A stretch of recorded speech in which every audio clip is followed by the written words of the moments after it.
use for any given purpose the energy appropriate to that purpose, not one which is inappropriate. Use for any given purpose the energy appropriate to that purpose, not one which is inappropriate. Our energy must be true to the situation. Our energy must be true to the people we are with and to the task that we're performing. The Bodhisattva's energy is responsive to ever-changing circumstances. The Bodhisattva is highly attuned to ever-changing circumstances. The Bodhisattva knows how to be appropriate with their energy. She knows that the energy you use in meditation is going to be different from the energy you'll use in building work, is going to be different from the energy you'll use in cooking or arranging flowers or in the ever-changing communication with someone. Sometimes, when one is leading a puja, when I lead a puja, sometimes it's more appropriate to lead the puja vigorously because the energy is a bit dull. Sometimes you need to lead the puja with much greater sensitivity because people are in a much more refined kind of state. Sometimes in a situation the energy required needs to be strong, sometimes gentle, sometimes just persistent. And of course sometimes we need to rest. We need to let our energy be still and rest. So we need to make our energy true to whatever is happening. This fourth tantric precept obviously corresponds to abstention from false speech and truthful speech. So we need to train ourselves in attuning our energies, into making our energy appropriate. And we need to tune into the energies of others. That means knowing and naming the energies that are around in ourselves and in others. And this brings to mind Padmasambhava.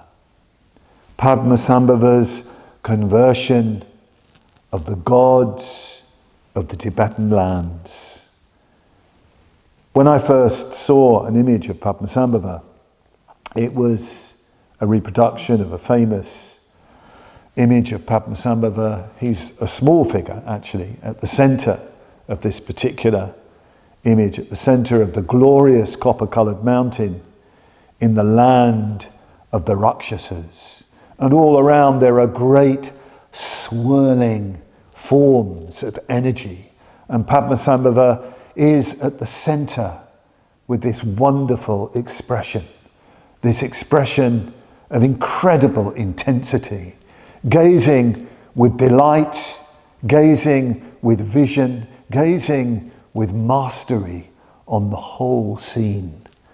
He is the master of all the energies around. He is the sovereign of the visible world, the sovereign of all that appears and exists, the master of energies. And he's true to whatever energy is there. When Padmasambhava went to Tibet, he went to Tibet because the gods were obstructing the creation, the building of the great temple, the great monastery, the great training center of Samye.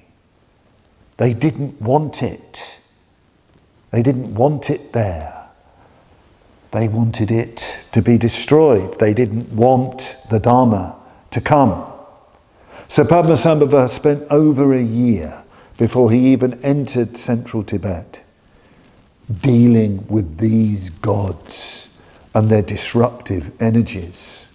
And you get a wonderful description of the great magical battles he has with these different gods. He doesn't see these gods as evil.